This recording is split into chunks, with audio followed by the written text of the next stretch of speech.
కనుమ చిన్న పెద్ద అంతా కలిసి చేసుకునే పండుగ. 3 రోజుల పాటు నిర్వహించే ఈ పండుగలో 3వ రోజు కనుమను జరుపుకుంటారు.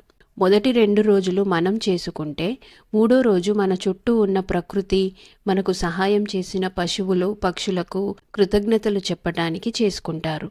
అంతేకాకుండా పితృదేవతలని స్మరించుకుంటారు. వ్యవసాయంలో రైతుకు సాయం చేసే పశువులకు కృతజ్ఞతలు చెప్పేందుకు కనుమను చేసుకుంటారు. సంక్రాంతి అంటే మన పంటలు ఇంటికి చేరుకునే సమయం. పొలం పనులు పూర్తవుతాయి. ఇప్పటి వరకు పశువులు తమ శక్తినంతా ఉపయోగించి కష్టపడతాయి. పంటలు చేతికి వచ్చేలా చేసిన పశువులకు ప్రస్తుతం విశ్రాంతి దొరుకుతుంది. చాలా కష్టపడి అలసి నీరసమైపోయిన పశువులకు బలాన్ని చేకూర్చేందుకు ఉప్పు చెక్క పేరుతో వాటికి ఔషధులతో కూడిన పొట్టును తినిపిస్తారు. మరోవైపు పశువులని అవి ఉండే కొట్టాలని శుభ్రపరుస్తారు. కొట్టాలను గోమయంతోనూ పూలదండలతోనూ అలంకరిస్తారు. రంగురంగుల అలంకరణతో కనుమనాడు ముఖ్యంగా చేసే పని పశువుల అలంకరణ. పక్షులను కూడా ఆదరించే సాంప్రదాయం మనకు కనిపిస్తుంది. అందుకే ధాన్యపు కంకులను ఇంటి చూర్లకు వేలాడదీస్తారు. వాటితో చిన్న చిన్న పిట్టలు తమ కడుపుని నింపుకోవడం కనిపిస్తుంది. మరికొన్ని చోట్ల పెద్దలను తలుచుకోవడం చేస్తారు. వీటి కోసం గారెలు, మినుముల పదార్థాలను వంటకాలుగా చేస్తారు.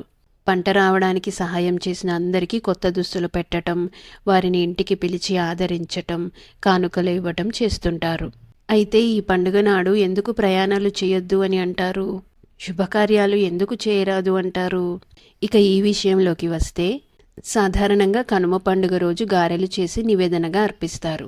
వీటిని పెద్దలకి ప్రసాదాలుగా పెట్టడం తరతరాలుగా వస్తున్న ఆచారం.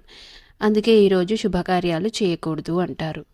అయితే కనుమ రోజు ఎందుకు ప్రయాణం చేయకూడదు అనేది చూస్తే, పెద్దలను తలుచుకొని మనం కూడా కాస్త కృతజ్ఞతాపూర్వకంగా నడుచుకోవాలి.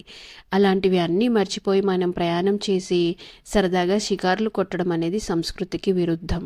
పితృదేవతలకి ఆ రోజు ప్రసాదాలు పెట్టి మధ్యాహ్నం సుష్టుగా భోజనం చేయడం మంచిది. సంక్రాంతి అంటే 3 రోజుల పండుగ. ఇల్లంతా బంధువులతో కళకళలాడే సమయంలో 3వ రోజు ఎవరిళ్లకు వాళ్ళు ప్రయాణం కావటం వల్ల చాలా ఆనందాన్ని మిస్ అవుతారనే ఉద్దేశంతో కూడా కనుమ రోజు ప్రయాణం చేయరాదని చెబుతారని అంటారు. అందుకే కనుమ రోజు కాకి కూడా కదలదు అనే సామెత పుట్టి ఉండవచ్చు.